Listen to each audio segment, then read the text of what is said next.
Hello learners, कैसे हैं आप लोग। आई एम योर फ्रेंड आकाश दक्ष।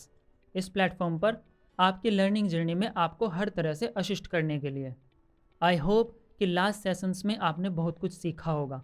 आपकी लर्निंग जर्नी अच्छे से चल रही होगी और आपने अपना रूटीन बनाना स्टार्ट कर दिया होगा। हमने लास्ट सेशन में सीखा था कि आपकी जो अपनी डे ओरिएंटेड अप्रोच है उसको कैसे अपने रूटीन में अपने स्लॉट्स में लेकर आना है। आई होप कि आप उसके ऊपर काम कर रहे होंगे। प्लीज़ उसको अच्छे से और ध्यानपूर्वक करिए। उसके साथ अपने आप को ग्रोथ में लाइए। देखिए कि आप अपने लाइफस्टाइल में उसको कैसे यूज कर सकते हैं। उसके साथ एक्सपेरिमेंट्स करिए, डिज़ाइन करिए अपना दिन अपने हाथ से, क्योंकि जब आप डिज़ाइन करेंगे तो आपके हिसाब से दिन चलेगा। कोई और डिज़ाइन करेगा तो फिर आप पीछे रह जाएंगे। तो मेक श्योर कि आप अपना दिन, अपना लाइफस्टाइल और अपनी स्टडीज़ खुद डिज़ाइन करिए। एक रूटीन एक अच्छा तरीका है, एक बेटर तरीका है आपके लाइफ को, आपके दिन को आपके हाथ में लेने का। ऑल राइट, सो लर्नर्स, हमारा फेज़ 2 चल रहा है। उसमें हमने बहुत सारे टॉपिक्स, बहुत सारे इंटेंस प्रोग्राम और इंटेंस थीम्स को डिस्कस कर लिया है। अब हम मूव ऑन कर रहे हैं आपकी स्टडी प्रोसेस की तरफ, जिसके अंदर पहला टॉपिक हो गया है और आज हम डिस्कस करेंगे, जिस पर आज का सेशन डिवोटेड है, वो है आपकी सब्जेक्ट ओरिएंटेड अप्रोच। इस अप्रोच में हम क्या डिस्कस करने वाले हैं कि आपका जो सब्जेक्ट होता है उसको कैसे आपको देखना है। किसी एक सब्जेक्ट को, लेट्स से साइंस या मैथ्स या इंग्लिश, कोई एक सब्जेक्ट को कैसे लेकर चलना है, कैसे उसको पढ़ना है, किस तरह से उसको डिवाइड करना है, कैसे उसका प्लान बनाना है और उस प्लान को अपने रूटीन में कैसे फिट करना है। इस तरह के सारे क्वेश्चंस आज आपके आंसर्स होंगे। सो आप इसको ध्यानपूर्वक बिल्कुल फोकस के साथ देखते रहिएगा और उसको नोट करते रहिएगा। ऑल राइट, जिस तरह से हमने लास्ट अप्रोच के साथ किया था, हमने पॉइंट्स डिस्कस किए थे। आज भी हम वही करने वाले हैं। इस अप्रोच के साथ हम पॉइंट्स डिस्कस करेंगे। तो सबसे पहला पॉइंट, सबसे पहली बात, जो सबसे पहला रूल आपको ध्यान रखना है किसी भी सब्जेक्ट को स्टार्ट करने से पहले, वो है कि आपको पहले उसका सिलेबस समझना है, उसका इंडेक्स समझना है। किसी भी चैप्टर को लेना है, किसी भी सब्जेक्ट को लेना है, किसी भी टॉपिक को लेना है, पहले आपको देखना है कि ये पूरा कंटेंट क्या है। उसके बारे में जो भी सिलेबस है पहले उससे गो थ्रू होइए। उसका जो इंडेक्स है, हर बुक से पहले उसका एक इंडेक्स का पेज होता है, उससे गो थ्रू होइए। सब टॉपिक्स क्या हैं उसके, उससे गो थ्रू होइए। डायरेक्ट जंप मत करिए किसी भी सब्जेक्ट पे कि आज टीचर पढ़ाएंगे और वहीं पर मैं अपनी बुक खोलूँगा। नहीं, वो स्टार्ट होने से पहले आपको एक ओवरव्यू लेना है। क्या लेना है? ओवरव्यू। तो उस ओवरव्यू में आपको क्या सब देखना है कि मेरा क्या सिलेबस है, क्या क्या कंटेंट मैं पढ़ने वाला हूँ। एक मेंटल पिक्चर आपके अंदर क्रिएट हो जानी चाहिए कि इस सब्जेक्ट के बारे में क्या है, इस टॉपिक के बारे में क्या है। भले ही आपको नहीं आता, ऑब्वियसली आपको आता होता तो आप क्यों पढ़ रहे होते, बट स्टिल जब आप एक पिक्चर बना लेंगे कि मुझे इस सब्जेक्ट को ऐसे ऐसे अप्रोच करना है, तो आपको पता लगता रहेगा कि कौन सा टॉपिक हो गया है, कहाँ तक हम पहुँच गए हैं, क्या रह गया है। तो मेक श्योर कि आप उसका एक ओवरव्यू ले लें किसी भी सब्जेक्ट का या किसी भी चैप्टर को स्टार्ट करने से पहले उसके सब टॉपिक्स का। दूसरी इम्पोर्टेंट बात, जब आप अपने सब्जेक्ट को देखें तो मेक श्योर कि आपके पास कुछ क्वेश्चंस हों। लेट्स से कि आज आप कोई चैप्टर पढ़ने वाले हैं, कोई टीचर आपको पढ़ाने वाला है, तो वो चैप्टर स्टार्ट होने से पहले जब आप एक हल्का सा ओवरव्यू ले लेंगे उसका, तो कुछ क्वेश्चंस अपने दिमाग में पुट करिए। सपोज करिए कि आपका चैप्टर है लाइट के बारे में, तो आपके दिमाग में क्वेश्चंस होने चाहिए उसके टॉपिक से रिलेटेड कि लाइट क्या होती है, कैसे काम करती है। फिर उसके सब टॉपिक जैसे रिफ्लेक्शन या रिफ्रैक्शन वो क्या होता है, या फिर उस टॉपिक से रिलेटेड आपके रियल लाइफ के कुछ क्वेश्चंस कि लाइट ऐसे काम क्यों करती है, इस तरह का कलर क्यों होता है, डिस्पर्जन ऑफ लाइट कैसे होता है, जैसे प्रिज्म में होता है अलग अलग रंग निकलते हैं, या फिर रेनबो वो कैसे बनता है। इस टाइप के क्वेश्चन अपने दिमाग में रखिए। If possible, which is very important, अगर आप ऐसा कर लें तो वो है कि आप चैप्टर स्टार्ट होने से पहले अपने बनाए हुए क्वेश्चन वो देख लें। ऑल राइट, या फिर एक तरीका आप ये भी यूज़ कर सकते हैं कि कोई चैप्टर है आपका, चैप्टर स्टार्ट होने से पहले आपने पहले उसका एक ओवरव्यू ले लिया कि इसके अंदर क्या क्या टॉपिक हैं। सिर्फ 5 मिनट लगते हैं इस प्रोसेस में। आपने एक ओवरव्यू ले लिया, उसके बाद उस चैप्टर के बाद में आपके बुक में क्वेश्चंस भी होते होंगे, तो उन क्वेश्चन से थोड़ा गो थ्रू हो लीजिए कि ये टाइप के क्वेश्चन हैं। जिस तरह से आपको क्वेश्चन आएंगे आपको पता लग जाएगा कि अब मुझे इस चैप्टर को कैसे पढ़ना है। आपका दिमाग इस तरह से काम करेगा। हमने बात की थी आपसे क्वेश्चनिंग अप्रोच की, राइट? तो बस ये वही काम कर रहा है। आपने पहले क्वेश्चंस देख लिए हैं इस सब्जेक्ट के, इस चैप्टर के, इस टॉपिक के। अब आप उसको जब पढ़ेंगे, कोई टीचर आपको पढ़ाएगा, तो आपकी एक बहुत अच्छी और एक बहुत बेटर अंडरस्टैंडिंग बनेगी और एक बड़ी पिक्चर आपके दिमाग में फर्स्ट डे से क्रिएट हो जाएगी। सिर्फ 5 से 10 मिनट की ये एक्सरसाइज, ये प्रोसेस आपको बहुत सारे बच्चों से आगे बना देगी। आपके माइंड में आपकी अंडरस्टैंडिंग डेवलप हो जाएगी एक अच्छी। एक तरह का रिवीजन आपका पहले ही दिन से स्टार्ट हो जाएगा। सो आपको अपने लिए क्वेश्चंस रखने हैं किसी भी चैप्टर को करने से पहले। एक और चीज़ आप कर सकते हैं, और ये आपके एग्ज़ाम के पॉइंट ऑफ व्यू से बेटर रहेगा, कि किसी भी सब्जेक्ट का जिसको आपको पढ़ना है उसके प्रीवियस ईयर के क्वेश्चंस देखिए। सपोज करिए आप 10th या 12th में हैं, तो उसमें तो और भी ज़्यादा इंपॉर्टेंट हो जाता है। अदरवाइज जो प्रीवियस ईयर के क्वेश्चन हैं उस सब्जेक्ट के, पिछली बार जो एग्ज़ाम में आए थे, आप उनको देखिए, उनको निकालिए, उनका एनालिसिस करिए कि इस चैप्टर में इस टाइप के क्वेश्चन पूछे गए थे पिछले 2 या 3 साल के। अगर आप 10th 12th में हैं तो it is sure and very important for you, it is must for you कि पिछले 2 से 3 साल के क्वेश्चन निकालिए, प्रीवियस ईयर के जो क्वेश्चन आए हों बोर्ड में। फिर आपको देखना है कि इस चैप्टर में कौन कौन से क्वेश्चन आए। हर चैप्टर के क्वेश्चन नोट कर लीजिए कि इस चैप्टर से ये क्वेश्चन आते हैं। इससे आपको एक चीज़ पता लग जाएगी कि हर चैप्टर में कुछ पर्टिकुलर टाइप के टॉपिक ही एग्ज़ाम में आते हैं।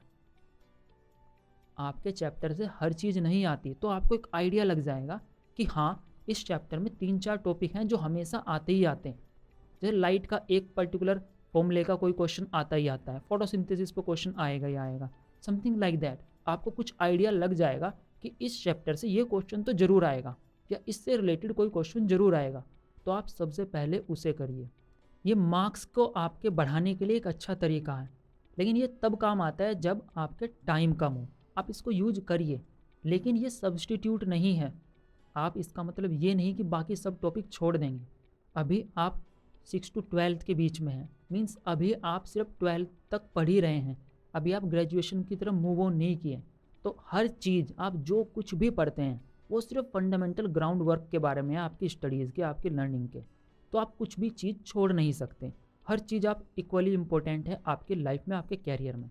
तो आप जो भी पढ़ रहे हों, मेक श्योर कि आप उसकी पूरी थोरोली अंडरस्टैंडिंग करें, ऑलराइट। लेकिन अगर कुछ सब्जेक्ट आपको बिल्कुल समझ नहीं आते, जहाँ पर आपका बिल्कुल इंटरेस्ट नहीं होता, तो आप उसमें ये टेक्निक यूज कर सकते हैं कि बस प्रीवियस ईयर क्वेश्चंस देखिए, उनके टॉपिक डिवाइड करिए, तो आपके पास मुश्किल से 25 से 30% का सिलेबस होगा आपको जो कवर करना है, क्योंकि ये सिलेबस हमेशा रिपीट होता है हर सब्जेक्ट में। इवन 50% तक के क्वेश्चंस रिपीट होते हैं हर सब्जेक्ट में, बोर्ड में। तो आपको बस ध्यान रखना है कि वो चीज़ आप सबसे पहले कर लें और अच्छे से कर लें। कम टाइम में आप ज़्यादा इफ़ेक्टिव काम कर पाएंगे। अब हम अगले पॉइंट की तरफ चलते हैं, एक टेक्निक की तरफ चलते हैं जो आपके सब्जेक्ट को समझने में और आपकी उसकी अंडरस्टैंडिंग बनाने में हेल्प करेगी। और अगर आपको कोई क्वेश्चन याद करना है, टॉपिक याद करना है, तो उसमें भी हेल्प करेगी। इसको बोलते हैं डिवाइडिंग टेक्निक। मीन्स कि आपका पहला जो भी पूरा चैप्टर है, आप उसको शॉर्ट पार्ट्स में, छोटे छोटे गोल्स में डिवाइड कर लीजिए। आपके अगर चैप्टर में 10 टॉपिक हैं तो उस चैप्टर को 10 पार्ट में डिवाइड कर लीजिए, और एक टाइम पर सिर्फ एक टॉपिक पर फोकस करिए। आपको एक बार में पूरी पिक्चर पर ध्यान नहीं देना है, बस उस टॉपिक पर फोकस करना है, उस पॉइंट पर फोकस करना है जिसके बारे में अभी आप डेडिकेटेड हैं, जो आप अभी कर रहे हैं। अगर आप अभी लाइट का कोई चैप्टर कर रहे हैं, पूरा बड़ा चैप्टर है वो, लेकिन उसमें आपको सारे टॉपिक के बारे में नहीं सोचना है, बस एक पॉइंट कि हाँ ये मिरर वाला टॉपिक है, बस मुझे इस मिरर के इस वाले टॉपिक पर पूरा ध्यान देना है इस वक्त। पूरे चैप्टर को एक साथ देखने की कोशिश ना करें, बस एक पॉइंट पर ध्यान दें। जब आप धीरे धीरे करके छोटे छोटे पॉइंट्स करते जाएंगे तो बस आपका क्या होगा कि बड़ी पिक्चर बाद में तैयार हो जाएगी। एक बार आपके सारे टॉपिक्स कवर हो जाएं तब आप पूरी पिक्चर पर ध्यान दीजिए। लेकिन अभी के टाइम पर बस इतना सोचिए कि मेरे सामने ये छोटा सा टॉपिक है और मुझे ये कंप्लीट करना है, दैट्स इट। आप इस मेंटलिटी के साथ उसको करेंगे, इस साइकोलॉजी के साथ उसे करेंगे, तो आप उसको अच्छे से समझ पाएंगे। क्योंकि अब आपके सामने एक बहुत छोटी सी चीज़ है, कोई पूरा पहाड़ नहीं है, एक छोटा सा स्टोन है, ओके। और एक और चीज़ जो आप कर सकते हैं कि आपके सामने कई बार क्या होता है कि जो छोटे बच्चे होते हैं स्पेशली, उनको बड़ी दिक्कत होती है और अब बाद में भी बहुत दिक्कत होती है अगर आपने कोई टेक्निक यूज नहीं की है तो। वो ये है कि 15 से 20 लाइन का कोई क्वेश्चन का आंसर है, इतने बड़े आंसर को एक बार में याद करना मुश्किल है। यहीं पर आप दूसरी तरह से सोचिए कि आपके पास 10 क्वेश्चन होते 2-2 लाइन के, तो आप उनको अच्छे से याद कर पाते हैं ना। लेकिन एक क्वेश्चन 20 लाइन का है तो नहीं याद कर पाते। सिंपल, आप उसको डिवाइड कर लीजिए, पूरे के पूरे क्वेश्चन को, आंसर को, उसको छोटे छोटे चंक्स में डिवाइड कर लीजिए। एक पार्ट एक पार्ट एक पार्ट एक पार्ट। अब बस आप उतने पार्ट को याद करिए और आगे वाले को अभी छोड़ दीजिए, भूल जाइए। वो पार्ट याद हो गया, उसको अच्छे से कर लिया। अब नेक्स्ट पार्ट की तरफ आइए। अपने दिमाग को ये मत बोलिए कि एक ही पार्ट है, उसको बोलिए अलग अलग क्वेश्चन के पार्ट हैं। ऑलराइट, छोटे छोटे पार्ट्स में डिवाइड करिए, बाद में उन पार्ट को आपस में कनेक्ट करिए, क्योंकि ऑब्वियसली कोई थीम, कोई स्टोरी लाइन तो चल रही होगी, तभी इतना बड़ा क्वेश्चन का आंसर हुआ। इसलिए उनको पार्ट में, चंक्स में डिवाइड करिए। 2-2, 3-3 लाइन इनफ होती हैं, उतने पार्ट में डिवाइड करिए और उसके बाद आप उनको आपस में कनेक्ट करके पूरा याद कर लीजिए। आपका 20 लाइन का क्वेश्चन का आंसर एक बार की ट्रिक के साथ याद हो जाएगा। जितना टाइम आपको शुरुआत में लगता, अब उतना नहीं लगेगा। ये ऐसी बात है कि मान लीजिए कि आपको 10 लाइन एक साथ बोलनी है तो मुश्किल हो जाएंगी ना, याद नहीं रख पाएंगे। अब एक एक लाइन एक साथ अलग अलग तो बोल सकते हैं, बाद में बस उनको जोड़ना ही तो है। तो आपको अपनी लर्निंग में यही करना है, उनको चंक्स में डिवाइड करना है, छोटे छोटे चंक्स में, छोटे छोटे पार्ट्स में, चाहे वो आपका चैप्टर हो, चाहे वो आपका सिलेबस हो, चाहे वो आपका टॉपिक हो या कोई आंसर। ऑलराइट, तो ये टेक्निक थी आपकी डिवाइडिंग टेक्निक। इसको आप हर जगह यूज करिएगा, छोटे छोटे पार्ट में, किसी भी टास्क को तोड़ने के बाद। अब जब इस तरह से आपका पूरा चैप्टर कंप्लीट हो जाएगा, आपने छोटे छोटे पार्ट्स में, सब गोल्स में, चंक्स में उसको, चैप्टर को डिवाइड कर लिया था टॉपिक्स में, तो अब आपका वो हर टॉपिक कंप्लीट होने के बाद आपका पूरी पिक्चर कंप्लीट हो जाएगी, पूरा चैप्टर कंप्लीट हो जाएगा। तो उसके बाद कोशिश करिए उस पूरी पिक्चर को, उसको पूरे ओवरव्यू को समझने की, कि लाइट का अगर पूरा चैप्टर था तो वो कंप्लीट हो गया, सारे टॉपिक्स आपस में कनेक्ट हो रहे हैं आपके। शुरुआत में आपने जो क्वेश्चंस पुटअप किए थे या देखे थे कि पीछे जो क्वेश्चन लिखे हुए हैं या फिर प्रीवियस ईयर के जो क्वेश्चन थे, क्या वो क्वेश्चन आंसर हो पा रहे हैं अब? क्या आपकी कुछ अंडरस्टैंडिंग बन रही है? देखिए, उनको एनालिसिस करिए। जब आपका एक बार पूरा चैप्टर कंप्लीट हो जाए तो वापस से उसको रीड करिए, पूरा चैप्टर। एक बार आपका हो गया पूरा चैप्टर, अब आपको एक अच्छी रीडिंग लेनी चाहिए उसकी, या फिर जब भी आपको कोई भी पूरा टॉपिक हो जाए उसको पूरा याद करिए, पूरा एक बार पढ़िए। जब एक बार पढ़ लेंगे तो आपको पूरी पिक्चर एक साथ कनेक्ट हो जाएगी। उसी तरह आपको चैप्टर में भी करना है। चैप्टर कंप्लीट होते ही उसका वापस से एक ओवरव्यू लीजिए, इससे आपकी पिक्चर कंप्लीट होगी और आपका एक हाथ के हाथ रिवीजन हो जाएगा, और वो भी बहुत जल्दी में, आपको ज़्यादा टाइम नहीं लगेगा। ओके। और जब आप पढ़ते रहें चैप्टर, कोई पैराग्राफ, कोई टॉपिक, तो बीच में 1-1 मिनट का ब्रेक भी ले लीजिए कि अभी तक मैंने जो पढ़ा, क्या मेरी उसकी कोई पिक्चर बन पा रही है। लेट्स से कि पिछले आप आधे घंटे से पढ़ रहे हैं, तो अभी रुकिए 1 मिनट, देखिए कि अब मैंने अभी तक क्या पढ़ा, क्या वो आप पूरा कनेक्ट कर रहे हैं कि आगे जा रहे हैं बस पीछे छूटता हुआ। अगर ऐसा है तो रुकिए, दोबारा से पढ़िए उसे। इस तरह से अगर आप पीछे मुड़कर देख के फिर आगे बढ़ेंगे कि आपने 15 मिनट पढ़ा, 1 मिनट चेक किया कि मैंने ये सब सही पढ़ा, क्या मुझे समझ में आया, पीछे गए 1 मिनट, फिर से 15 मिनट, फिर 1 मिनट पीछे, फिर आगे 15 मिनट।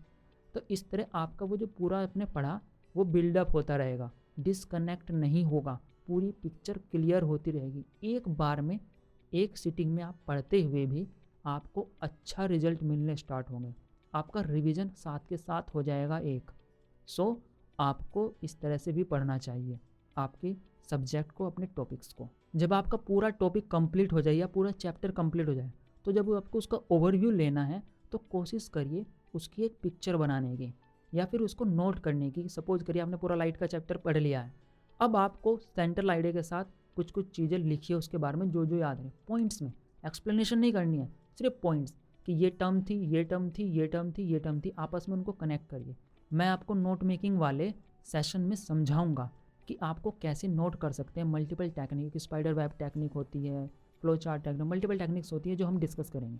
तो अभी आपको ये समझना है कि आप अपने नोट्स, अपने पॉइंट्स में किस तरह उनको लिख सकते हैं, जो भी आपने पूरा चैप्टर किया है। ऑलराइट, उनके नोट्स बनाने की कोशिश करिए। जो भी आपने पूरा चैप्टर पढ़ा है, आप उसके खुद के एक नोट्स बनाइए।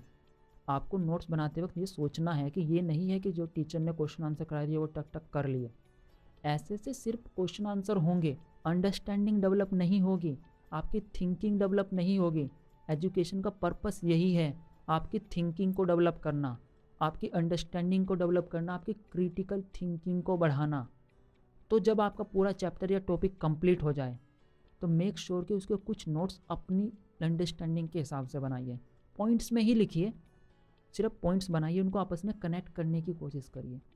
ओके, तो ये एक तरीका होगा आपकी सारी पिक्चर को आपके माइंड में क्रिएट करने का। मैंने आपसे बात की थी कि आपका माइंड पिक्चर्स में, फ़ोटोज़ में मेमोरी गैदर करता है, वर्ड्स में नहीं। तो आपका माइंड जिस तरह से काम करता है आपको, आप उसको उस तरह का डेटा दीजिए ना, आप पिक्चर बनाइए, नोट्स बनाइए उस तरह से। नेक्स्ट इंपॉर्टेंट थिंग जो आपको याद रखनी है वो ये है कि एक टॉपिक को कोशिश करिए कि एक ही सिटिंग में कंप्लीट कर लें।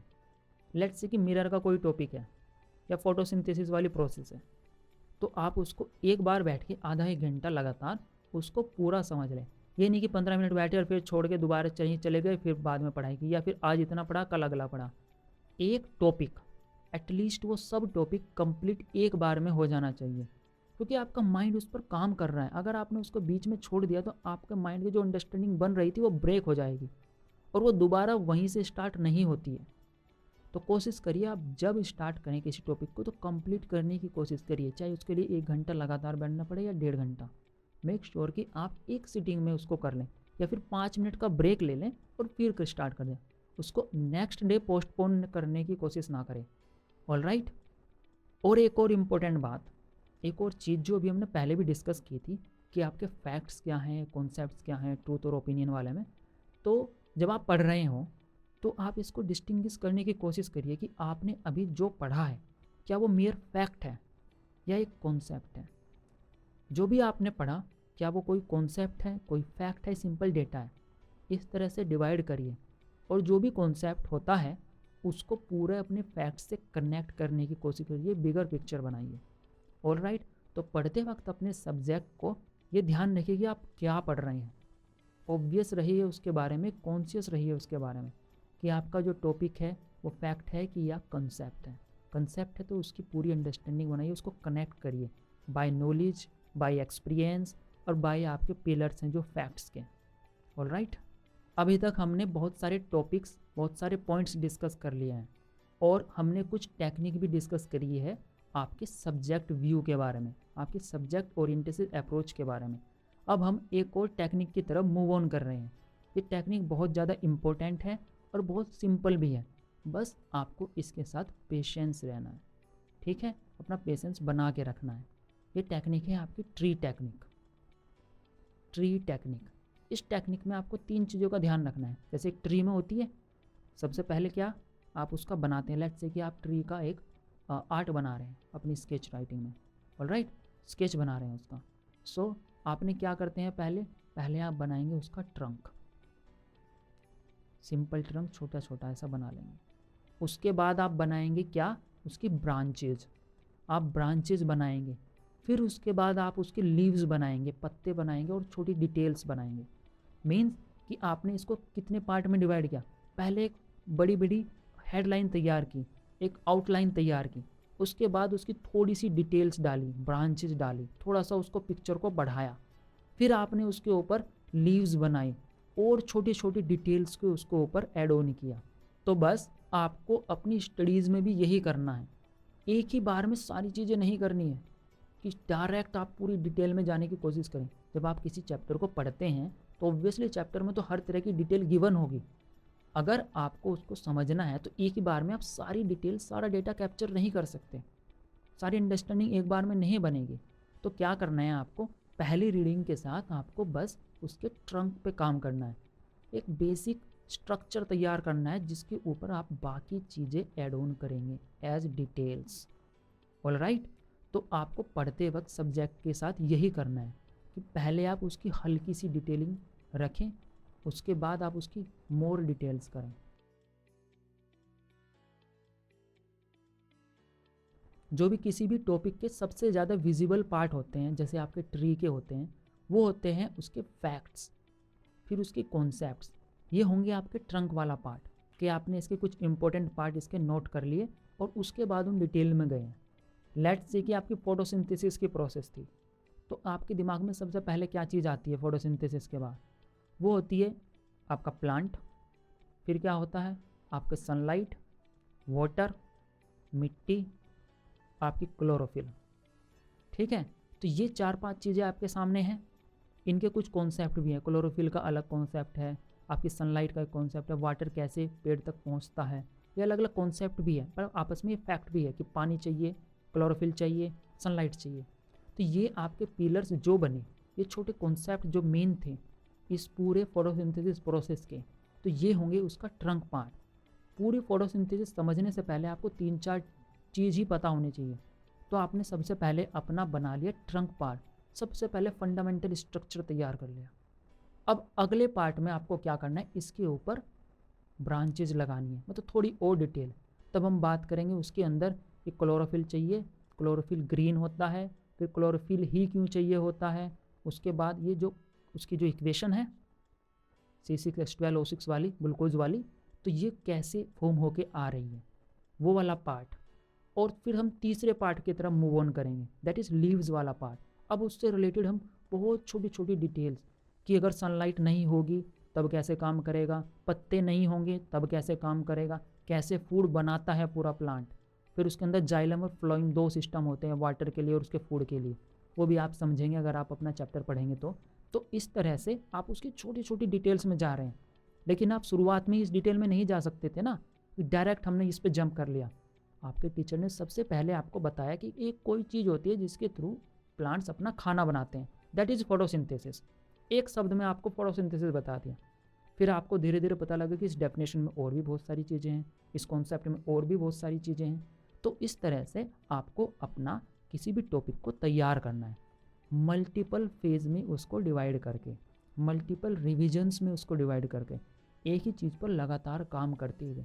फर्स्ट पार्ट में आपको सिर्फ क्या करना है, उसका ट्रंक तैयार करना है, मीन्स बेसिक स्ट्रक्चर, जिसके ऊपर आप बाकी चीज़ें ऐड करेंगे, जैसे ब्रांचेज, मतलब थोड़े और उसके सब टॉपिक्स, सब कॉन्सेप्ट्स, फिर उनके ऊपर और छोटी डिटेल्स, उसकी लीव्स, उस टॉपिक की जो बहुत बारीक डिटेल है जो इसके बारे में इम्पोर्टेंट है।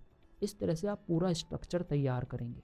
आप अपने टॉपिक को कंप्लीट करने की जल्दी में ना रहें कि मुझे फटाफट ये टॉपिक कंप्लीट करना है, लेट्स से फोटोसिंथेसिस का ही था या लाइट का था। इस तरह से आप करेंगे तो आप डायरेक्ट थर्ड वाले पार्ट पे, हम लीव्स पे जाने की कोशिश करेंगे, आप प्रोसेस को छोड़ देंगे। लेट्स से कि अगर आपको घर बनाना है, ये कमरा बनाना है अपने लिए, तो क्या आप डे 1 पे पहले टेबल चेयर लेके आ जाएंगे या पेंट के बारे में सोचेंगे?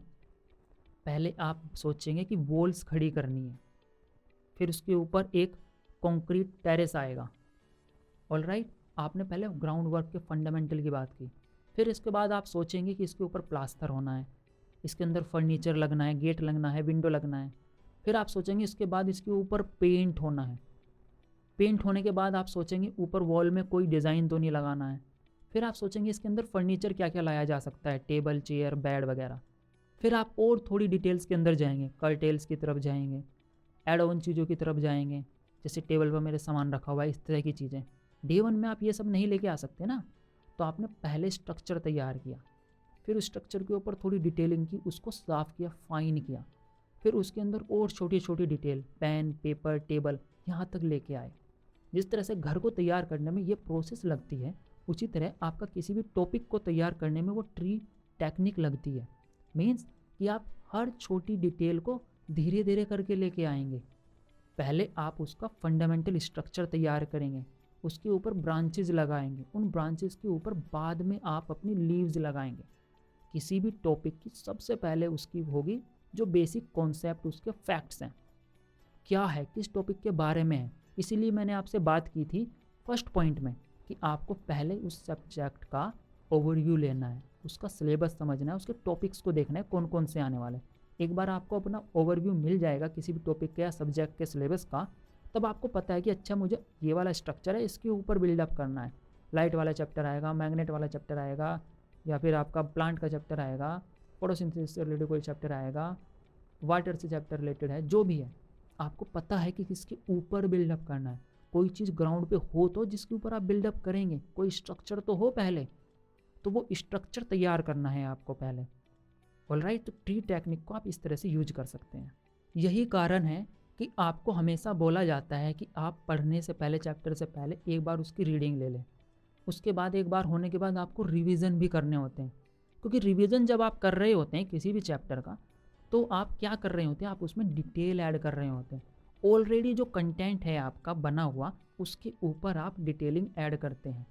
आपका ब्रेन इसी तरह से काम करता है, वो एक ही बार में सारी पिक्चर नहीं देख पाता। सपोज करिए आपने कोई पिक्चर देखी, फोटो है आपके सामने, तो एक ही बार में आप सब कुछ याद तो नहीं कर पाते। आपने देखा, तो सपोज करिए फ़ोटो देखी, आपने इसको रख दिया, उसके अंदर कितनी डिटेल थी, एक या दो चीज़ आप याद होंगी आपके। फिर आपने दोबारा से देखा, फिर रख दिया, इस बार 3 से 4 डिटेल आप समझ पाए होंगे। फिर देखा, फिर 5 से 7 से 10। आप देखते रहेंगे, रिवीजन करते रहेंगे, तो आपका ब्रेन पकड़ता रहेगा उन चीज़ों को, क्योंकि वो फिगर्स की तरह बात करता है, उन्हीं को स्ट्रक्चर में कनेक्ट करता है, पैटर्न बनाता है ना आपका माइंड और ब्रेन।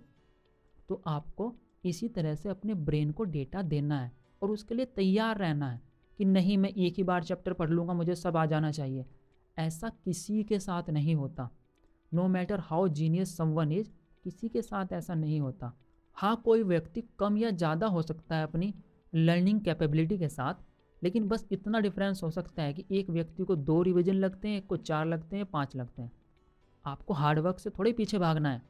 अगर किसी व्यक्ति को 2 लगते हैं और आपको 4 लगते हैं, तो कोई बात नहीं, आप 4 बार रिवीजन करिए। क्या हो गया, आपको यही तो करना है, आपका सीखना ही तो ऑब्जेक्टिव है। 4 बार रिवीजन कर लेंगे तो आपका कॉन्क्रीट हो जाएगा ना, परफेक्ट हो जाएगा ना वो।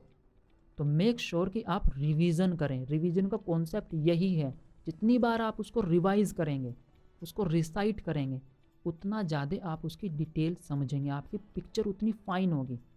आप जितनी डिटेल में कोई पिक्चर देखते हैं, आपके माइंड में उतनी पिक्चर क्लियर होगी ना। वो जितनी ज़्यादा डिटेलिंग होगी, उतनी ज़्यादा क्लियरिटी आपके दिमाग में आएगी। सो आप जितना क्लियर होंगे अपनी पिक्चर के साथ, किसी भी सब्जेक्ट के साथ, किसी भी टॉपिक के साथ, वो इस पर डिपेंड करता है कि आपने कितनी डिटेलिंग में उसको समझा है। और डिटेलिंग में आने के लिए आपको प्रोसेस लगती है, that repeated process, practice, revision. Learners, हमने अभी तक काफ़ी सारे पॉइंट्स डिस्कस कर लिए हैं, कुछ टेक्निक्स डिस्कस कर लिए हैं आपके सब्जेक्ट ओरिएंटेड व्यू के साथ। अब हम कोशिश करके देखते हैं, जो जो चीज़ हमने डिस्कस की है, जो जो पॉइंट्स और टेक्निक हमने आपके साथ डिस्कस की है, समझा है, उनको किसी एग्जाम्पल में यूज करने की एक एग्जाम्पल लेके देखते हैं। ऑलराइट, सो आज एज ऑन टुडे इन 2022 हमारे प्यारे भारत में 28 स्टेट हैं और 8 यूनियन टेरिटरीज हैं। Okay, you are clear with that. So अभी तक आपने कई बार कोशिश की होगी कि हमारे जो स्टेट्स हैं पूरे भारत में, प्यारे भारत में, वो कितने हैं और कहाँ कहाँ पर हैं। उनके नाम याद करने में हमेशा लोकेशन के साथ दिक्कत होती होगी, specially with the north east या फिर इवन साउथ में भी। 2-4 स्टेट को छोड़ के आपके हर स्टेट में हमेशा कुछ ना कुछ कन्फ्यूजन रहता होगा। आप कभी याद करते होंगे और उसके बाद फिर से भूल जाते होंगे। मेरे साथ भी ये बहुत ज़्यादा हुआ है।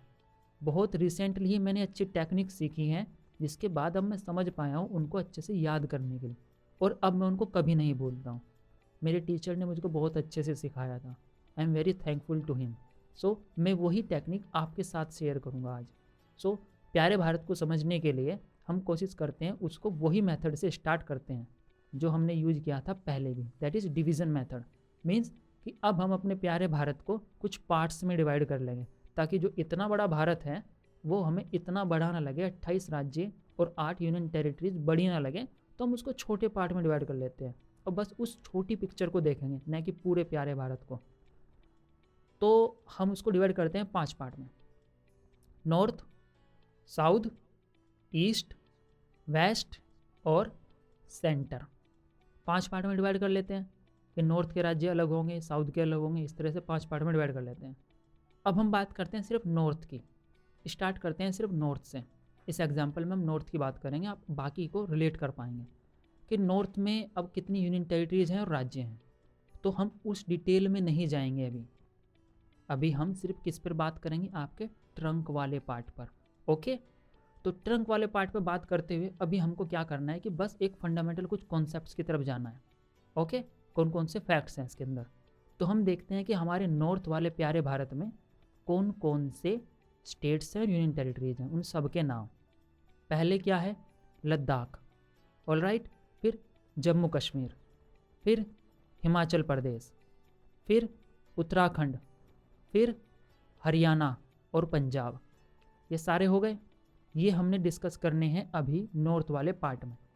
ऑल राइट, एक बार हमने इनको पढ़ लिया तो फर्स्ट में आपको क्या करना है, सिर्फ इन सब नाम को एक बार अच्छे से पढ़ लेना है। कुछ नहीं सोचना है कौन सा यूनियन टेरिटरी है, कौन सा स्टेट है, कुछ नहीं। बस आपको क्या करना है, इतने नाम हैं, 6 नाम है ना ये। सबसे पहले आपके लद्दाख, फिर आपका जम्मू कश्मीर, फिर हिमाचल प्रदेश, फिर आपका उत्तराखंड, फिर पंजाब और फिर हरियाणा। 6 याद कर लिया आपने। बस इन 6 नाम को रिपीट करिए, रिपीट, उनको लिखिए और फिर से रिपीट करिए। तो फर्स्ट में आपने क्या किया, उन नाम को सिर्फ पढ़ा। सेकंड टाइम उनको पढ़ा और रिपीट किया, पढ़ा और रिपीट किया। अच्छे से याद कर लेना, समझ के एक बार। आपको इतना तो पता है ना कि नॉर्थ में है ये, साउथ में थोड़ा ही ना है, ईस्ट में थोड़ा ही ना है। तो आपको इतनी पिक्चर अपने दिमाग में रखनी है कि फर्स्ट में हम 6 नाम को रिपीट किया, पढ़ा पढ़ा पढ़ा, आपके दिमाग में ये नाम फिट हो गए, कुछ नए नहीं लग रहे हैं। ऑल राइट, आप फैमिलियर हो गए हैं, आपका ट्रंक वाला पार्ट हो गया है। अब चलते हैं सेकंड स्टेप की तरफ इसके, कि अब इनके नाम पढ़िए और इनकी लोकेशन देखिए। आपके मैप में इनकी लोकेशन क्या है, लद्दाख कहाँ पर है, सोचिए, मैप में देखिए लद्दाख कहाँ पर है। अपना जो एक कोशिश करिए कि जो हम बात कर रहे हैं, डिस्कस कर रहे हैं, आप पेन पेपर के साथ एक फिगरेटिव अप्रोच के साथ, मैपिंग के साथ चलें। आपका माइंड मैप में सोचता है, हमने पहले भी डिस्कस किया था ना, मैप और फिगर में सोचता है आपका माइंड, न कि लेटर्स में। ओके, तो अपने माइंड को सबसे पहले किस चीज़ पर लगाइए कि ये नाम है, ये इसकी लोकेशन है। आपको बस इतना करना है। अभी आपके नाम के साथ फैमिलियर हो गए हैं, पहला पार्ट स्टेप बन गया है, कुछ स्ट्रक्चर तैयार हो गया। अब उसके ऊपर हम डिटेल ऐड करेंगे। क्या है डिटेल इस बार, नाम के साथ लोकेशन। तो लद्दाख कहाँ पर है, एक लोकेशन देखिए, वहाँ पर रखिए। अभी आप देख कर ही कर रहे हैं लद्दाख। फिर आपने देखा कि जम्मू कश्मीर कहाँ पर है, बराबर में ही है। ओके, कनेक्ट करते हैं कि कौन सा किसके आसपास है। याद नहीं करना है, सिर्फ देखना है, समझना है, ऑब्जर्व करना है। Okay, observation skill. So Ladakh, फिर क्या, जम्मू कश्मीर। ओके, उसके बाद हिमाचल प्रदेश। फिर से वापस आइए, लद्दाख जम्मू कश्मीर हिमाचल प्रदेश, लद्दाख जम्मू कश्मीर हिमाचल प्रदेश। उसके बाद उत्तराखंड, फिर वापस लद्दाख जम्मू कश्मीर हिमाचल प्रदेश उत्तराखंड, हो गया। फिर उसके बाद हिमाचल प्रदेश के बाद लद्दाख जम्मू कश्मीर हिमाचल प्रदेश उत्तराखंड, और उसके बाद पंजाब, और फिर हरियाणा। ठीक है, इनकी लोकेशन समझ में आ गई हैं, आपस में कनेक्टेड भी हैं। ये एक स्टेट दूसरी स्टेट की बाउंड्री से कनेक्टेड है। बस ये इमेज जो भी क्रिएट हो रही है दिमाग में, उसको ध्यान में रखिए कैसे क्रिएट हो रही है। अब क्या करना है, आपने इनकी लोकेशन चेक कर ली मैप के हिसाब से। सिर्फ 6 की बात कर रहे हैं अभी, लद्दाख जम्मू कश्मीर हिमाचल प्रदेश उत्तराखंड पंजाब हरियाणा। ठीक है, इन सबको आपने याद कर लिया, पहले इनके नाम फिर इनकी लोकेशन। अब आपको क्या करना है, आंख बंद करनी है और वापस से इमेजिन करना है। क्या करना है कि सबसे पहले लद्दाख कहाँ पर था, ऑल राइट। फिर जम्मू कश्मीर कहाँ पर था, ऑल राइट। हिमाचल प्रदेश कहाँ पर था, ऑल राइट। उत्तराखंड कहाँ पर था, ऑल राइट। उसके बाद आपका पंजाब कहाँ पर था, और फिर बाद में हरियाणा कहाँ पर था। सोच पाए आप ये चीज़ें कि कौन सा स्टेट कहाँ पर था।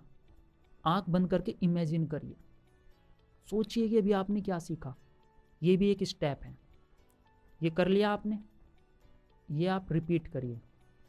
ठीक है, अब क्या करिए, अगले स्टेप में आपको क्या करना है, इनको हटाइए, सामान को, सारी चीज़ों को, प्लेन पेपर लीजिए, वापस से सारे नाम लिखिए।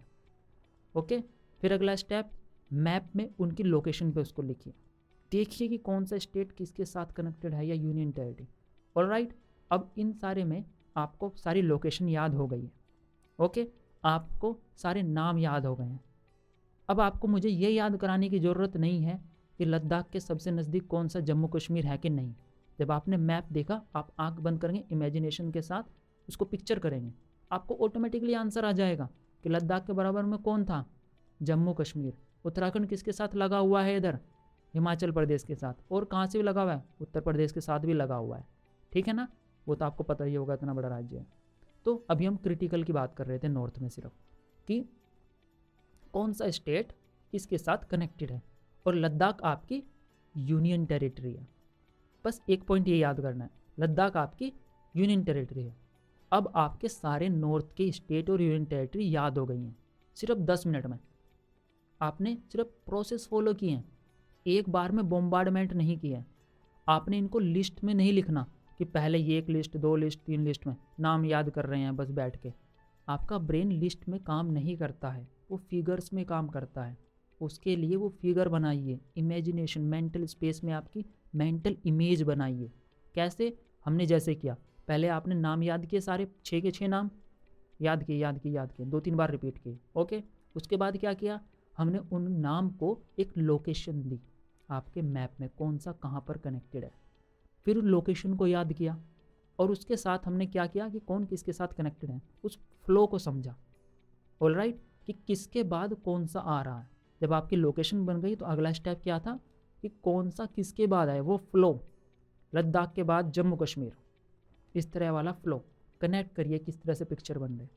तो आपने इनको रिपीट किया, फिर उनका रिवीजन किया कि पूरे पिक्चर हटाई, फिर वापस से आंख बंद करके उनको सोचा। फिर नेक्स्ट टाइम में आपने जितना सोचा उनको लिखा अपने पेपर पेन से, इमेज बनाई। कोशिश करिए इस तरह से करने की। आपके 10 मिनट में आपके प्यारे भारत के नॉर्थ वाले स्टेट और यूनियन टेरिटरीज कंप्लीट हो गए, आपको पता भी नहीं लगा। अभी तक आपने याद किए थे, बड़ी दिक्कत होती थी। अब एक और डिटेल आप ऐड कर सकते हैं इनके साथ, वो क्या है कि इतना करने के बाद अब एक एक डिटेल आप ऐड कर पाएंगे। क्या ऐड करेंगे कि इनकी कैपिटल क्या है। उत्तराखंड की देहरादून है, हिमाचल की है शिमला, फिर इस तरह से जम्मू कश्मीर क्या है, लद्दाख का क्या है, सबका आप एक एक डिटेल ऐड कर दीजिए। सिर्फ आपको हमेशा ऑलरेडी जो आपके पास डेटा है उसकी ऊपर बिल्डअप करना है। अगर आप डायरेक्ट लेके जाएंगे कि डायरेक्ट कैपिटल पर चला जाता हूँ, आप सिर्फ उसको रटेंगे, समझेंगे नहीं। समझना मतलब आपकी पिक्चर क्रिएट हो रही है। अब आपके दिमाग में जो पिक्चर है पूरे पूरे स्टेट्स की लोकेशन के साथ, उनको कितना आसान है आपके दिमाग में रखना कि कौन सा कहाँ पर है, फिर उनकी जो कैपिटल है वो कहाँ पर है। बड़ा इजी हो जाएगा। बस इतना ही इजी था इसको याद करना। कितना ही टाइम लगा, हम उस सब्जेक्ट को अभी पढ़ भी नहीं रहे थे, बस एक एग्जाम्पल के तौर पर लिया और आपको ये याद हो गया। ये इतना ही इजी है। बस आपको क्या करना है, जो प्रोसेस है, जो तरीका है, वो कंप्लीट करना है, उसको अच्छे से देखना है, जंप नहीं करना है कि लास्ट में फटाफट 2 मिनट में। अक्सर टेंडेंसी होती है यार ये तो छोटा सा टॉपिक है 2 मिनट में कर दूं। अगर आपने प्रोसेस जंप की तो आपको हर बार वो प्रोसेस रिपीट करनी पड़ेगी पढ़ने के लिए। अगर आप रिवीजन करते हैं किसी चीज़ का और वो चैप्टर 15 मिनट का है और रिवीजन में आपको 10 से 12 मिनट फिर से लग रहे हैं, तो वो रिवीजन नहीं हुआ। अगर 15 मिनट का टॉपिक है तो रिवीजन 2 या 3 मिनट के अंदर हो जाना चाहिए उसका। लेकिन वो कब होगा, जब आपके पास ऑलरेडी एक इमेज होगी, आपने उसके नोट्स उस तरह से बनाए होंगे, अच्छे से पिक्चरिस फॉर्म बनाई होगी। ओके, तो आपको ऐसे करना है और दैट्स इट, आपका ये वाला टॉपिक कंप्लीट। अब आपको सिर्फ एक और चीज़ कर सकते हैं कि हमने नॉर्थ कर लिया, ये चीज़ ट्राई करिएगा अपने नॉर्थ ईस्ट वाले पोर्शन के साथ। 7 सिस्टर स्टेट्स हैं, आप उनके साथ ये ट्राई करिएगा। ऑलराइट, कि देखिएगा अब आपको कैसे याद रह पाते हैं। मैं थोड़ा सा और आइडिया दे देता हूँ उनको याद करने का। जैसे असम है तो उसमें ऐसे बनता है आपका एक फिगर ए जैसी बनती है असम, ऊपर अरुणाचल प्रदेश है। आपको पहले उनके नाम याद रखने हैं, ठीक है। सबसे लास्ट में जो इधर वाला पार्ट आता है मिज़ोरम आता है। मिज़ोरम में आप याद करिए कि मिज़ोरम में जेड आता है, जेड सबसे लास्ट का लेटर है, तो मिज़ोरम में आप जेड याद रखिए। ये ट्रिक्स आपस में कनेक्ट करिए, क्रिएटिविटी यूज़ करिए। उनकी लोकेशन मिज़ोरम है, ऊपर मणिपुर है, ठीक है। अरुणाचल प्रदेश सबसे ऊपर था, असम में ए जैसा बनता है, वहीं पर उसके साथ मेघालय त्रिपुरा लगा हुआ है। तो आप इस तरह से याद करिए। एक बार आप इनकी पूरी प्रोसेस देखेंगे, इनकी लोकेशन समझेंगे, सेम प्रोसेस फॉलो करनी है जैसी आपने नॉर्थ के साथ की थी, ऐसी ही आपको नॉर्थ ईस्ट के साथ करनी है, फिर सेंट्रल के साथ, फिर साउदर्न इंडिया के साथ, फिर वेस्ट के साथ। इस तरह से आप उनको पार्ट्स में डिवाइड करिए, पूरे प्यारे भारत को पार्ट्स में डिवाइड करिए। फिर हर पार्ट्स के स्टेट्स के जितने भी हैं उनको बस नाम पढ़िए, पहला स्टेप। फिर दूसरा स्टेप में उनकी लोकेशन के साथ, फिर स्टेप रिपीट करिए, रिवीजन करिए, फिर उनको कनेक्ट करिए कि कौन सा किसके साथ था, फिर रिपीट करिए, फिर देखिए फ्लो क्या है, किसके बाद क्या आ रहा है, नॉर्थ से ऊपर से नीचे चलते वक्त या लेफ्ट से राइट चलते वक्त, राइट से लेफ्ट चलते वक्त। कोई भी फ्लो आप एक बार याद कर ले, बाकी दूसरे फ्लो ऑटोमेटिक हो जाएंगे। तो इस तरह से आप उनको याद करिए, कनेक्ट करिए। ओके, ये बहुत अच्छा तरीका है फ्लो में याद रखने का, फिगर्स के फॉर्म में समझने का। Now another important part of this process, कि अब आपने आज इसको पढ़ लिया, आपने नोट्स वाला कंप्लीट कर लिया। अब कुछ घंटे बाद या शाम में एक बार वापस से उसको रिवाइज करिए, वो फटाफट हो जाएगा लोकेशन के साथ। ओके, क्योंकि रिवीजन बहुत इंपॉर्टेंट है कि आपका माइंड के कनेक्शन मजबूत हो जाएं शुरुआत में। अब अगले दिन जब आप नॉर्थ ईस्ट का दूसरा पार्ट स्टार्ट करेंगे तो आपको क्या करना है, आपको स्टार्ट करने से पहले आपने जो पहले पढ़ा उसका फटाफट रिवीजन। ये ध्यान रखना है, आपको रिकॉल करना है उसको, रिकॉग्नाइज नहीं। मतलब कि अगर आपने देखा कि अच्छा मैंने 5-6 स्टेट पढ़े थे कल टॉपिक्स, अच्छा ये नाम मेरे याद है, हो गया, नहीं। दैट इज़ रिकॉग्नाइजेशन ओनली, कि आपने हाँ मेरे पता है इनके बारे में। रिकॉल करिए मतलब उनकी डिटेल पे, कि अच्छा ये वाली लोकेशन पे यहाँ था हरियाणा, फिर ऊपर क्या था, फिर दूसरा स्टेट था, सबसे नीचे इधर पंजाब था, हरियाणा था, ठीक है, फिर ऊपर कौन सा, उधर उत्तराखंड था, फिर सबसे ऊपर लद्दाख था। आपस में क्रॉस करिए इनको, हाँ ये यहाँ था, कनेक्ट करिए, फ्लो समझिए। ये होगा आपका रिकॉल करना। मेक श्योर कि आप जब भी रिवीजन करें तो रिकॉल करें, रिकॉग्नाइज नहीं, सिर्फ रिकॉल पूरा उसको, कि कैसे कैसे क्या कॉन्सेप्ट था, कॉन्सेप्ट। रिकॉग्नाइज में आप सिर्फ फैक्ट्स देखेंगे और आगे बढ़ जाएंगे, रिकॉल में आप उसके कॉन्सेप्ट पे ध्यान देंगे। ओके, तो आपको ऐसे करना है। अब डे 3 में आपको अगले दिन जब आप दूसरा पार्ट कर रहे होंगे प्यारे भारत का, तो आपको क्या करना है, आपको डे 1 से स्टार्ट करना है कि अच्छा इसका रिवीजन, फिर उसका रिवीजन, फिर उसका, अरे 2-2 मिनट में हो जाएंगे। ऐसे ही आपको अपने चैप्टर के साथ भी करना है। सपोज करिए आपका चैप्टर चल रहा है, उसके 7-8 टॉपिक हैं उसके अंदर, आप 6ठे-7वें टॉपिक के आसपास हैं अभी, तो जब आप उसको अगले दिन क्लास में स्टार्ट करें तो उससे पहले एक बार अभी तक आपके 4-5 टॉपिक जो हो गए हैं उन सब टॉपिक का एक रिकॉल करिए, फटाफट रिवीजन कर लीजिए कि हाँ मैंने ये पढ़ा था। क्योंकि इसके बाद अगर आप अगला टॉपिक पढ़ेंगे तो डायरेक्ट कनेक्ट कर पाएंगे और बड़ी पिक्चर एक साथ आपके सामने बन रही होगी। ओके, और आपका रिवीजन बहुत तेज़ी से हो जाएगा। आपका रिवीजन जितने करने हैं, वो छोटे छोटे स्लॉट्स की बात की थी ना हमने, तो आपका चैप्टर क्लास स्टार्ट होने से पहले छोटा सा रिवीजन हर रोज़ कर लीजिए। 5 मिनट में आपका अच्छा खासा रिवीजन हो जाएगा, जो कि यूजुअली आपके 5 मिनट जो वेस्ट होते थे आप उसमें कुछ नहीं करते। तो मेक श्योर कि आप इस तरह से अपने रिविजन्स को लेके आएंगे अपनी स्टडीज़ में। ऑल राइट, तो अगला टॉपिक स्टार्ट करने से पहले, अगला पार्ट स्टार्ट करने से पहले हमेशा उसके पिछले पार्ट का थोड़ा सा रिकॉल ज़रूर करें, तो कि आपकी पिक्चर बड़ी बन जाए। इस तरह से जब आप रिवाइज़ करेंगे तब आपके माइंड में सिर्फ एक कुछ पॉइंट्स नहीं होंगे, पूरा कॉन्सेप्ट होगा, हर टॉपिक आपके उसमें कनेक्ट होगा। आपका माइंड अलग तरह से कनेक्शन और पैटर्न बना रहा होगा, तो ये आपके माइंड को ग्रो कराएगा, पूरी पिक्चर आपके लिए क्रिएट करेगा। विद एवरी टॉपिक आप क्या कर रहे हैं, उनको स्मॉल पार्ट्स में डिवाइड कर रहे हैं, तो आप छोटे छोटे चंक्स में पढ़ रहे होंगे। द थर्ड थिंग इज़ कि आप जो भी पढ़ रहे होंगे डिटेल, वो आप ऐड कर रहे होंगे, हर बार आप अपनी डिटेल को फाइन कर रहे होंगे, उसके साथ अपनी पिक्चर में ऐड करेंगे हर रिवीजन के साथ। तो इस तरह से आपके रिवीजन इफ़ेक्टिव होंगे, आपकी पिक्चर बहुत ज़्यादा क्लियर आपको होती रहेगी, और आप धीरे धीरे आप पूरी पिक्चर क्रिएट कर लेंगे अपने लिए। तो आप अपनी स्टडीज़ को इस तरह से, अपनी लर्निंग को आगे बढ़ाइए, हर टॉपिक को, सब्जेक्ट को, किसी को भी चीज़ को इस तरह से पढ़ने की कोशिश करिए, ट्री मेथड से, ट्री टेक्निक से। समझिए कि आपका ब्रेन इसी तरह से काम करता है, बस आपको हर बार थोड़ी थोड़ी डिटेल ऐड करनी है, एक ही बार में बॉम्बार्डमेंट नहीं करनी है। आपका ब्रेन जिस तरह से काम करता है, आपको अपनी लर्निंग उस तरह से लेके चलनी है। ड्यूरिंग दिस प्रोसेस आपको बहुत सारी चीज़ों को डिवाइड करना है सब टॉपिक्स में। फिर उसके बाद जब आप उसको पढ़ रहे हो, उसको पिक्चर बना रहे हो, तो उसके की नोट्स और उसके नोट्स आप लिखते रहें, पॉइंट्स में उनको नोट डाउन करते रहें। इस तरह से आपको पिक्चर क्लियर होती रहेगी। अपनी नोट्स भी साथ साथ में, पॉइंट्स में ही, फॉर्म में ही सही, बट उनको बनाते रहें, करते रहें। जैसे हमने बात की थी आपके स्टेट्स की, तो आपको बोला था ना लिखिए उनको फटाफट फटाफट पॉइंट्स में, तो आपने क्या पढ़ा वो सब हो जाएगा। इसी तरह आप कोई टॉपिक करते हैं, उसके भी कीवर्ड्स जो होते हैं उनको नोट करने की कोशिश करिए। अपनी ट्री टेक्निक में आपके लिए ये आपके पिलर्स बनेंगे, जिनके ऊपर आपको बिल्डअप करना है।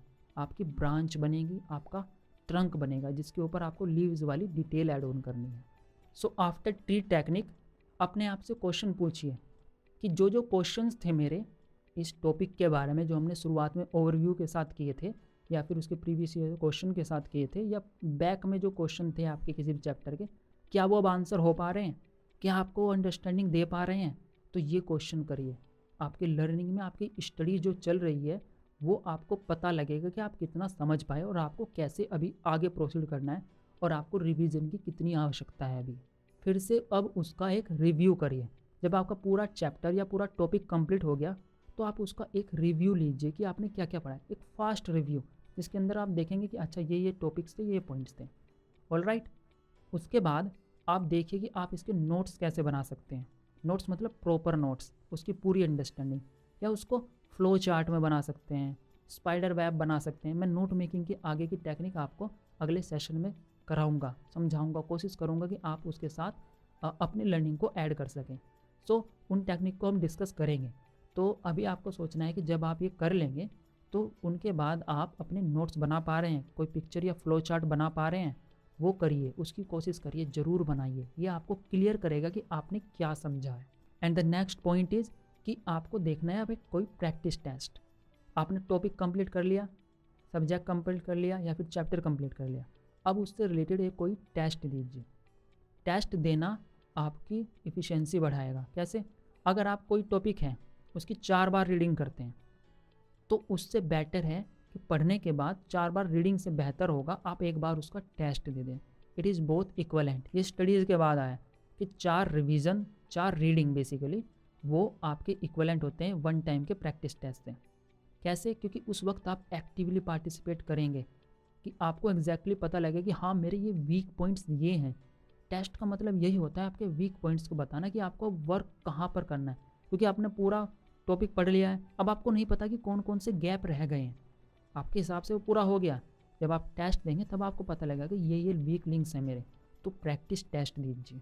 एक और चीज़ जो आप कर सकते हैं वो है कि प्रीवियस ईयर क्वेश्चंस देखिए।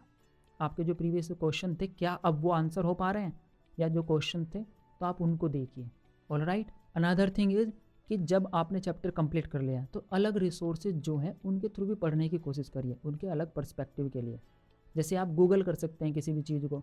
आपका टॉपिक कंप्लीट हो गया, अब आप उसको गूगल कर देखिए, समझिए कि उसके बारे में कुछ और रिलेशन, कोई और टॉपिक तो नहीं, कोई और पर्सपेक्टिव तो नहीं। हो सकता है आपके पास इतना टाइम ना हो, लेकिन छोटे मोटे जो आपके स्लॉट्स होते हैं उनमें आप चेक कर सकते हैं, या स्पेशली विद दैट टॉपिक जो आपको थोड़ा हार्ड लग रहा हो, उसकी अलग अलग अंडरस्टैंडिंग बनाने के लिए, अच्छे से समझने के लिए आप गूगल या और जो आपके पास इंटरनेट के रिसोर्सेज हैं या फिर कोई और रिसोर्सेज हैं, आपके बुक्स हैं अलग अलग, आप उनसे गो थ्रू होइए। And the next important point would be कि अब आपको ये डिसाइड करना है कि आपका जो टॉपिक कंप्लीट हो गया, ये चैप्टर कंप्लीट हो गया, अब इसका रिवीजन कब होना है। That is very much important. Let's say कि आपको 7 दिन के अंदर रिवीजन करना है। इट इज़ इंपॉर्टेंट कि विद इन 7 to 8 डेज या 10 दिन के अंदर आप एक बार रिवीजन कर ले जो आपने पढ़ा है। इसीलिए मैंने कहा था कि आपको अपनी जो डे लिस्ट है उसके अंदर एक स्लॉट बनाना है अपने रिवीजन का। हर टॉपिक के बाद में मुश्किल से आधा से 1 घंटा एटलीस्ट हर टॉपिक में रोज़ कुछ ना कुछ पार्ट का आप रिवीजन करें। ऑलराइट, तो आप रिवीजन का एक डेट निकालने के लिए 7 डेज़ बाद आपको ये रिवीजन करना है, तो अपनी डेट लिस्ट में उसको नोट कर लें। आज टॉपिक कंप्लीट हुआ, 7 दिन बाद आपको रिवीजन करना है, तो अपनी डेट लिस्ट में डाल लें उसको। ठीक है, revision is that much important कि आप उसके लिए पहले से शेड्यूल करें। अगर आपने इसको डिले किया तो फिर आप नहीं कर पाएंगे, वो आप बहुत सारी डिटेल भूल जाएंगे। आपका ब्रेन इस तरह से काम करता है, जैसे आपका कॉन्सेंट्रेशन लेवल डाउन होता है, आपकी मेमोरी की पावर डाउन हो जाती है, उसके कनेक्शंस वीक हो जाते हैं। तो उनको पावर करने के लिए, बूस्ट करने के लिए आपको विद इन 7 to 10 डेज एक बार रिवीजन करना ज़रूरी है। एक बार आप उसको पढ़ेंगे शुरुआत में, चैप्टर स्टार्ट होने से पहले, फिर चैप्टर पढ़ेंगे, फिर टॉपिक को इंडिविजुअली करते रहेंगे। कंप्लीट होने के बाद पूरे के पूरे चैप्टर का, टॉपिक का रिव्यू लेंगे। रिव्यू लेने के बाद उसको समझेंगे, उसके नोट्स बना लेंगे। उसके बाद 7 दिन बाद आप उसका एक रिवीजन करेंगे। मेक श्योर कि जब आप आपके नोट्स बन गए हैं तो लेट्स से कि 1 घंटे का टॉपिक था, तो वो मुश्किल से 10 से 15 मिनट में आपका रिवीजन हो जाएगा 7th डे में। ओके, अब आपको बस अपने एग्ज़ाम से पहले एक बार इसको पढ़ना है, बीच में दोबारा उठाने की ज़रूरत ही नहीं पड़ेगी, क्योंकि आपने इसको अच्छे से कर लिया। और आप पढ़ेंगे कैसे? अपने नोट्स से। आप इतने अच्छे से नोट्स बना लेंगे मल्टीपल टेक्निक को यूज करते कि अब आपको वो एकदम क्लियर होगा। 1 घंटे के टॉपिक में आपको 5 से 10 मिनट लगेंगे बस, अगर आपके अच्छे से नोट्स क्लियर हैं तो। ऑलराइट, तो आपको इस तरह से नोट्स भी बनाने हैं और अपने रिवीजन का टाइम लगाना है। एक बार उसको रिवीजन करिए, फिर 2 महीने बाद अगर वक्त है तो एक बार तब कर लीजिए, फिर एग्ज़ाम में। बस 2-3 बार के रिवीजन में दैट विल बी इनफ। लेकिन जब आप फर्स्ट टाइम पढ़ रहे हैं तब उसको मल्टीपल टाइम्स उसको रिवाइज करिए, रिसाइट करिए, वो बहुत ज़रूरी होगा। उसी के ऊपर बेस हो गया आपके नोट्स और आपके आने वाले रिवीजन और आपकी अंडरस्टैंडिंग। आपके रिवीजन में ही एक टर्म होती है, उसको बोलते हैं स्पेसिंग इफेक्ट। आप इसके हिसाब से थोड़ा रिवीजन करिएगा। इसमें एक्सप्लेन किया जाता है कि लेट से आपका कोई टॉपिक है 6 घंटे का, तो आप एक ही दिन में वो 6 घंटे का मत पढ़िए, आप उसको चंक्स में डिवाइड करिए, 1 घंटा 1 घंटा 1 घंटा। तो आज आपने 1 घंटा पढ़ा, बस उसकी बेसिक अंडरस्टैंडिंग बना ली, वो सब टॉपिक कंप्लीट कर लिया। अगले दिन आप उसका नेक्स्ट पार्ट करिए, फिर अगले दिन नेक्स्ट। इस तरह से क्या होगा कि अगले दिन जब आप पढ़ेंगे तो आपको वापस से उसको थोड़ा सा रिकॉल करना है, रिकॉग्नाइज नहीं, रिकॉल करना है। तो अगली बार जब आप उसको रिकॉल करेंगे तो अगले दिन जो आप पढ़ेंगे टॉपिक, तो पिछला वाला टॉपिक आप रिकॉल करके उसकी अंडरस्टैंडिंग बना चुके होंगे, वो आपके ब्रेन में सेटल हो चुका होगा। अब उसी के ऊपर आप बिल्डअप करेंगे, जैसे ट्री टेक्निक में था, बिल्डअप करते हुए अगला पार्ट, फिर थर्ड डे, फिर फोर्थ डे। जैसे फोर्थ डे में आएंगे तो पिछले 3 दिन का आपको उस दिन रिकॉल करना है, रिवीजन करना है, और फिर उसके बाद वो स्टार्ट करना है। इस तरह से क्या होगा कि मल्टीपल रिवीजन आपके हो गए टर्म्स में, आपके माइंड को टाइम मिल गया सेटल करने का। आपका ब्रेन इस तरह से काम करता है स्पेसिंग के साथ, कंसंट्रेशन हमेशा एक जैसा नहीं रहता, आपको एक बार में सारी डिटेल समझ में नहीं आती। इसलिए हमने स्पेसिंग इफेक्ट के बारे में बात की कि आप हर बार थोड़ी थोड़ी डिटेल ऐड करेंगे, आपके ब्रेन को वक्त मिल जाएगा उसके लिए। तो इस तरह से आप एक दिन में 6 घंटे पढ़कर आपकी अंडरस्टैंडिंग उतनी डेवलप नहीं होती जितने 6 दिन में उसको एक घंटे में डिवाइड कर लिया आपने, मल्टीपल रिविजन्स आपके हो गए। अब 6 घंटे में आप ज़्यादा पढ़ पाए, ज़्यादा टाइम तक ये आपकी मेमोरी में बना रहेगा, आपकी अंडरस्टैंडिंग हमेशा बनी रहेगी। तो आप अपनी स्टडीज़ में स्पेसिंग इफेक्ट का यूज करिए। इसीलिए हमने बात की थी आपके स्लॉट्स की, और हमने बात की थी आपके कंसंट्रेशन के हिसाब से पोमोडोरो टेक्निक की या फिर डिस्ट्रीब्यूटिव लर्निंग की। तो आप अपनी स्टडीज़ में, अपनी लर्निंग में टॉपिक को इस तरह से डिवाइड करके उसको स्पेसिंग इफेक्ट के साथ यूज करिए। जब आप स्पेसिंग इफेक्ट को अपनी रिवीजन टेक्निक के साथ जोड़ते हैं, उनके साथ ब्लेंड करते हैं, उनको यूज करते हैं एक साथ, तब आप बहुत ज़्यादा टाइम तक उनको याद रख पाते हैं और उनकी अंडरस्टैंडिंग आपकी ज़्यादा अच्छी बन पाती है। तो आप उनके टॉपिक्स, आपके कॉन्सेप्ट ज़्यादा अच्छे से क्लियर होते हैं। तो मेक श्योर आप इन चीज़ों को ब्लेंड करके आगे चलें। इसलिए मैंने आपको सब चीज़ इंडिविजुअली आपको अच्छे से समझाने की कोशिश की है। आप इन चीज़ों को लेस एफर्ट्स में ज़्यादा टाइम तक याद रख पाएंगे।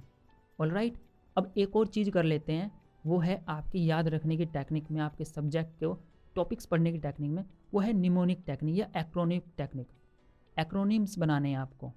जैसे आपके हमने बात की थी विब्जियोर की, तो जैसे आपने बोला विब्जियोर, तो आपको सारे कलर याद हो गए हैं सीक्वेंस में आपके रेनबो के। इसी तरह से आप दूसरी टेक्निक्स बना सकते हैं। जैसे आप बनाते हैं ट्रिग्नोमेट्री में, P/H वाले ट्रिग्नोमेट्री के फॉर्मूले होते हैं ना, तो P को कुछ और नाम दे दिया, H से कुछ नाम और नाम बना लिया, हाइपोटेनस बोलते थे ना, या फिर परपेंडिकुलर या फिर बेस, तो उनके P और H के अलग अलग नाम बना लेते हैं। इस तरह से आप अपने टर्म्स को, उनके टर्म्स को एक एक्रोनिम दे सकते हैं। तो आप एक्रोनिम याद रखेंगे तो आपको पूरी चीज़ याद रहेगी। तो ये भी एक अच्छा तरीका है अपनी चीज़ों को सीक्वेंस में और कम्प्लीटली याद रखने का। लर्नर्स, आप अपने एग्जामिनेशंस के पॉइंट ऑफ व्यू के हिसाब से एक टिप यूज कर सकते हैं, और वो है 80-20 प्रिंसिपल। जैसे ये बुक रखी हुई है यहाँ पे, 80-20 प्रिंसिपल पर बेस्ड है। ये बुक बताती है कि आप अपनी लर्निंग में, अपनी लाइफ में बहुत सारी चीज़ें ऐसे करते हैं जो इतनी ज़्यादा इररिलेवेंट होती हैं। जैसे कि आपके पास 80% एफर्ट से आपको 20% रिजल्ट मिलते हैं, और 20% एफर्ट से आपको 80% रिजल्ट मिलते हैं।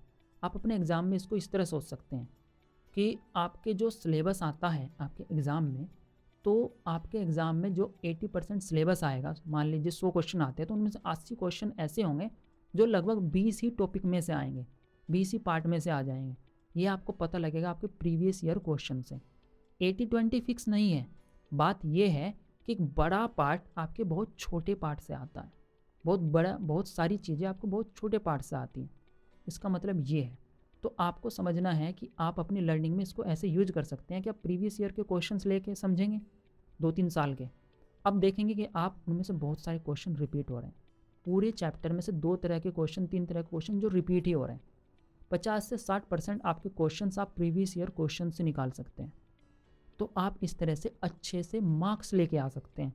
लेकिन हाँ, ये बात ध्यान रखनी है, मैंने आपको पहले बताई थी कि आप इसको सब्स्टिट्यूट मत करिए।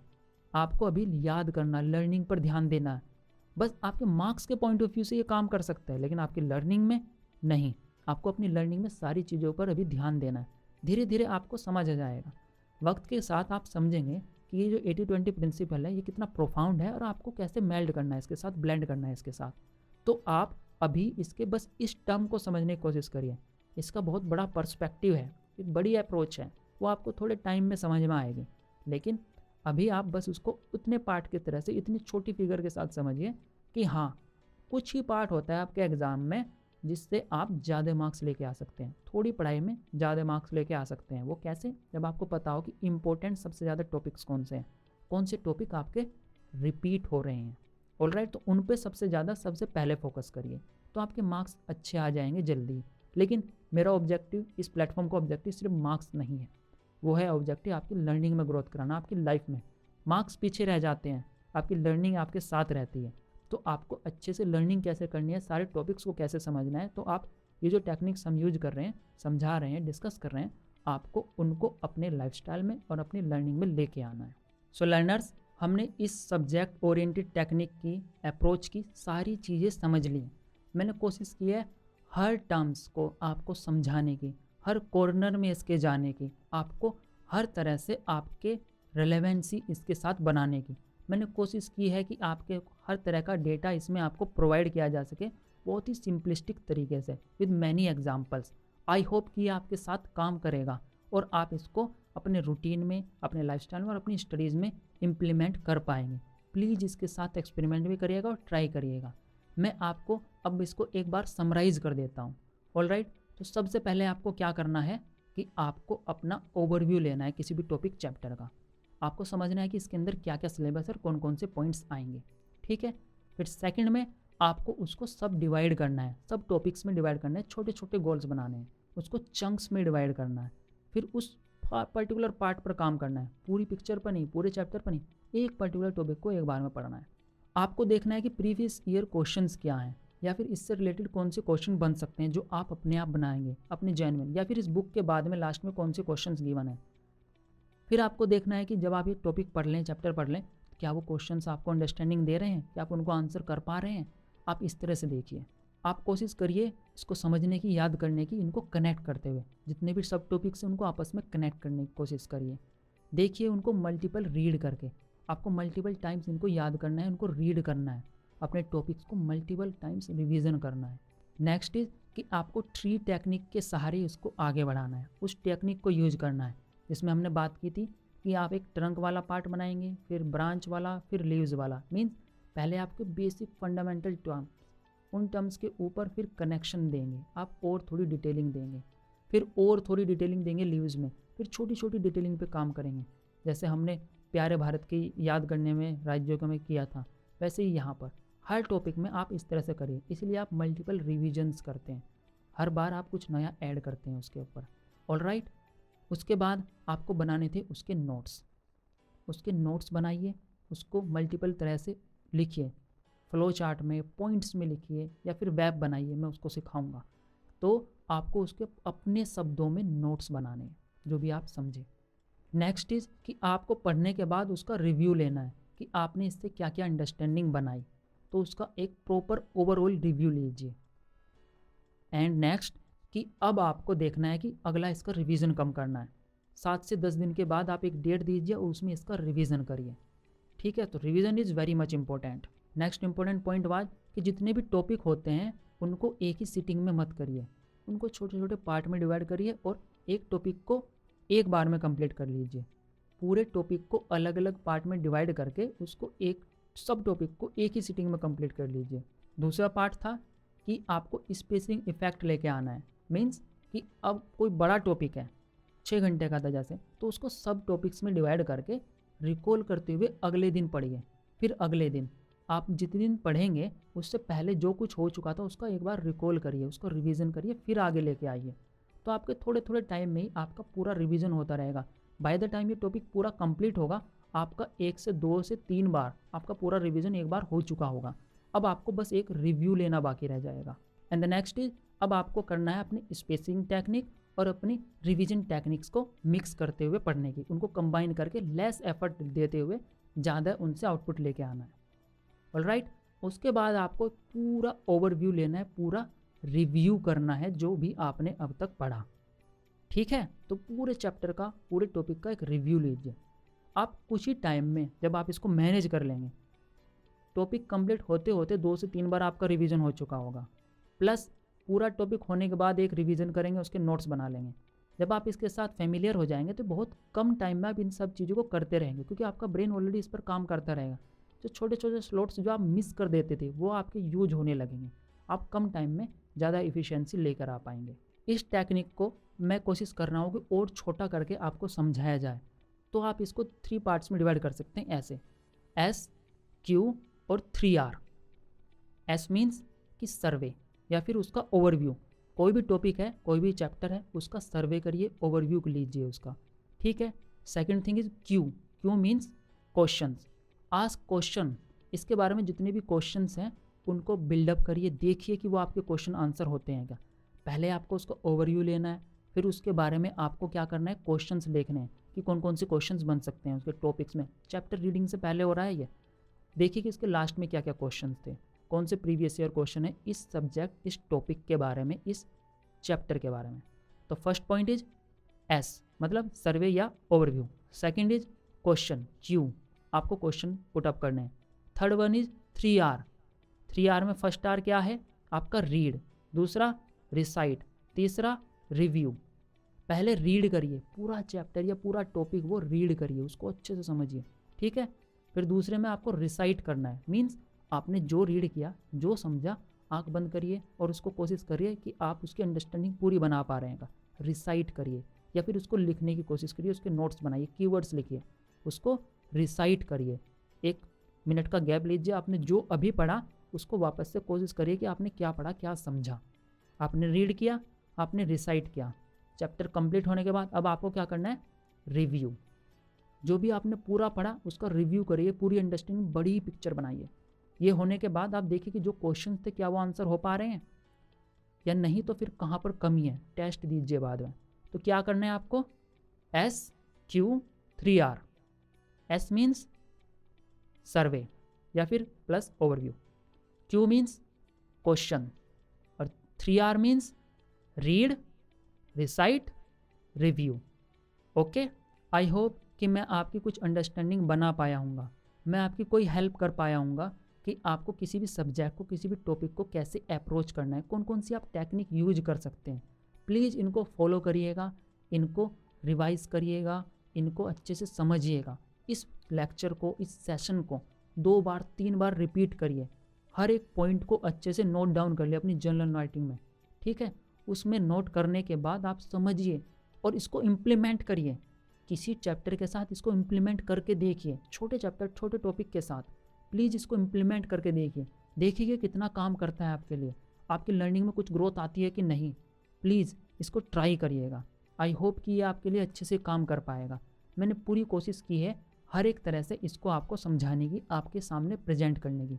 आई होप कि ये आपके लिए काम कर पाए, आप इससे कुछ सीख पाएँ, आप कुछ ग्रो कर पाएँ। प्लीज़ इसको अच्छे से रिवाइज़ करिएगा। अभी आपके अलग से कोई टास्क नहीं बचे हुए हैं, बस आपको जो रूटीन वाला पार्ट था, एक्टिविटीज़ वाला पार्ट था, स्लॉट वाला पार्ट था, फिर आपका जो हॉरिजॉन्टल वाला पार्ट था जो अभी हमने डिस्कस किया, या फिर आपका डे ओरिएंटेशन वाला था, और फिर आपका वर्टिकल ओरिएंटेशन, या फिर और उसके बाद दूसरा था कि आपका सब्जेक्ट ओरिएंटेशन। तो इस तरह से आपकी जो स्टडिंग प्रोसेस थी, पढ़ने की जो प्रोसेस थी, मैंने आपके साथ डिस्कस की। आप कैसे पढ़ सकते हैं ज़्यादा इफ़ेक्टिव तरीके से, कौन कौन सी टेक्निक्स यूज कर सकते हैं, किन किन पॉइंट्स का आप ध्यान रख सकते हैं। प्लीज़ इन सारी चीज़ों को इम्प्लीमेंट करने की कोशिश करिएगा, देखिएगा आप कितना ग्रो कर पा रहे हैं। उस चार्ट को अपने लिए तैयार करिए, होपफुली ये आपके लिए काम करेगा। और आपको कोई समस्या होती है, कोई प्रॉब्लम होती है कहीं पर भी, please reach out to me, मैं पूरी कोशिश करूँगा अपनी तरफ से आपको हेल्प करने की। ऑलराइट लर्नर्स, सो आज के सेशन को मैं यहीं पर रोकता हूँ। This is it for today's session, and with all the energies and enthusiasm and more tools, अगले सेशन में बात करेंगे नोट मेकिंग की। Yes, so with more tools I will see you in the next session. Till then, be joyful and keep learning.